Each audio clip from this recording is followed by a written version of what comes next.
Hey guys, how's it going? Welcome to another fantastic episode of Falcor's Mighty Adventures, playing ye old game Titan Quest, one of my favorite games. You know it. Check out my new items, pretty good. I had to make a really quick video because some stuff happened to me, and I haven't told many people. So I want to take this moment to quickly tell you what's going on. I want to make this quick. I don't want to make a really long video about this. So some stuff happened that I haven't told many people, and if you're one of those people, I'm so sorry, but I am not sorry, because I did it for everyone's own good, okay? I did it for the greater good. So this is what happened. I'm going to tell you guys the story from the beginning. Exactly on Halloween, I had not a panic, but an anxiety attack that came out of nowhere. There was no trigger. I didn't have any like overthinking thoughts, nothing like that. I'm not generally an anxious person, but when I do, have something like this, usually there's like a reason. But this time there was no reason. I mean, it was so bad that I couldn't sleep that night, and worse, I was grinding my teeth. Hold on, just a sec. I was grinding my teeth like crazy, and so it was so bad that I had lost my appetite, and in the next few days it didn't go away. So I told the doctor, and he initially diagnosed me with depression, which is a possibility. Depression really creeps up on you. It's not something that that you expect. You don't know it until someone diagnoses you with it, unless you're super aware. So I was like, okay, it could be that, but I don't know, I wasn't feeling that depressed, and there was no mental thing triggering my this feeling, and there were so many physical effects, and so I was like, I don't know if it's that. And since it wasn't going away, even with meeting friends, which is what the doctor prescribed, he's like, you gotta meet friends because you're depressed. Even though I met one friend, Peter Radigan, the musician, you might have heard of him. No big deal, just met him. The guy, my doctor was like, okay, since it's not going away, we're gonna have to do some blood tests. So we do some tests every week, and we notice a really, really powerful trend, which is my red, white, and white blood cells and my platelets were going down with every test. It was getting so bad that the doctor prescribed these injections to stimulate my red blood cell production in my bone marrow. Erythropoietina in Spanish, that's what the name is. I had to also inject myself with that, and that helped. It made the red blood cells go up, but the doctor was really concerned because it was getting terrible. It was getting really bad. I was getting really anemic, and so what we did was we did a bone marrow extraction. We took a sample of the bone marrow, and in two weeks after that, on the 23rd of December, the doctor tells me to call him, and he's like, I got bad news, man. And he's like, the disease came back. Yeah, like my leukemia came back. Now, don't freak out, goddammit. Like, do I look like I'm freaking out? I'm fine, so you should be fine too, okay? The doctor was like, the leukemia came back, but the situation is slightly different, because unlike the first time you were diagnosed, this time your body's actively fighting the leukemia. So what this means is, the first time when I was diagnosed, my body was just letting it happen, just standing there and letting it happen, not fighting it at all. This time my immune system is fighting the cancer, but it's kind of beat up. So my immune system right now is compromised, which means it's working, but it's not working that well. This is what happens after you get a bone marrow transplant. Your immune system is kind of beaten up. It's working, and it fights infections, and very minor things can be handled, but something big comes up, it doesn't have the strength to fight just anything. That's why I had to be extra careful and never go out, never meet friends, unless the doctor tells you to do that. I had to be extra careful with the COVID, lockdown, because my immune system wouldn't be able to handle it as effectively as someone who's not going through something like this. So I took extra care of myself, but the disease came back, and it's really strange because my body, the doctors soon realized that my body was handling the chemo and the radiation really well.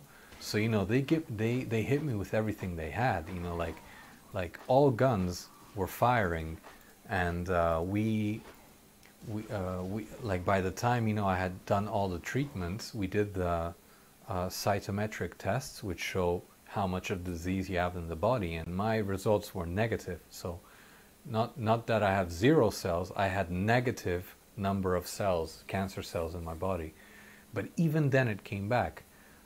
That's how aggressive leukemia can be sometimes. And most likely what happened was, while my immune system was compromised, especially the first 6 months when I was taking immune suppressants, just to prevent some other stuff of happening post-transplant. You take immune suppressants for 6 months, and then and in those 6 months you're particularly susceptible to everything. And very likely what happened was the disease appeared then, and my body's been fighting it ever since. So so the disease came back, and I'm like, he tells me this, and I take it just like the first time they told me when I was sick. I was like, okay, can you do anything about it?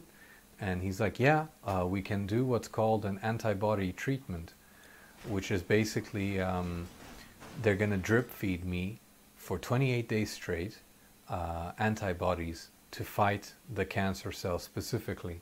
And I'm pretty sure this is pretty new technology. I don't think this was available years ago. But if all the paperwork goes well, that's what we're going to be doing. And so that's what the plan is. In 2 days, I'm going to go back to the hospital, and we're gonna start the treatment if the paperwork comes through and everything goes well. Now, why didn't I tell anyone about this? Because they told me this on the 23rd of December, right before New Year's Eve. And if you've watched my past video, you'll know that I'm a very, very, very Christmassy kind of guy.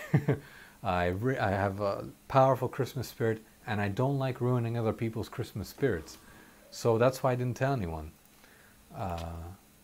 And not everyone responds to news like this the same way. Like, to me, it was just another, I think Thursday.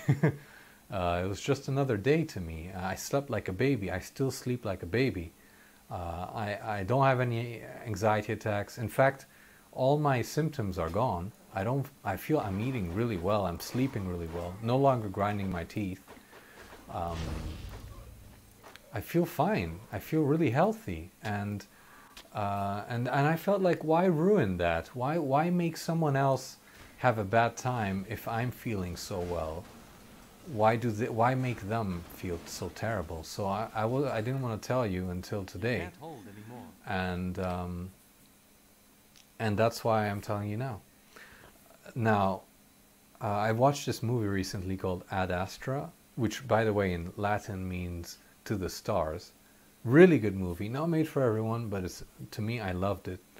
Main character is played by Brad Pitt, and there's a recurring scene in that movie, which is part of the plot, where Brad Pitt, as an astronaut in the movie, describes his feelings in a report, I think every day or so, and he has to describe how he's feeling, and he repeats the same sort of lines, and I'm going to paraphrase this. I don't remember the lines exactly, but it was something like, I'm calm, I'm focused, I feel in control, I'm sleeping well, I feel love and I love others. Um, and he just describes a list like this, and I remember I watched it and I felt so identified. And you should look up the scene. It's very beautiful the way he describes himself. That's exactly how I feel. I don't feel any sort of panic or like, oh, the disease came back, or oh, you know, what am I gonna do, you know, like it didn't work and nothing worked. I didn't feel any of that. I'm totally, truly at peace. And I made this video not just to tell you guys that, you know, this thing happened, but because I wanted you guys to see that I'm fine. So, you know, if I'm fine, then I'm just going to ask you guys to be calm too, and we'll find out together what's going to happen. I don't know what's going to happen, honestly.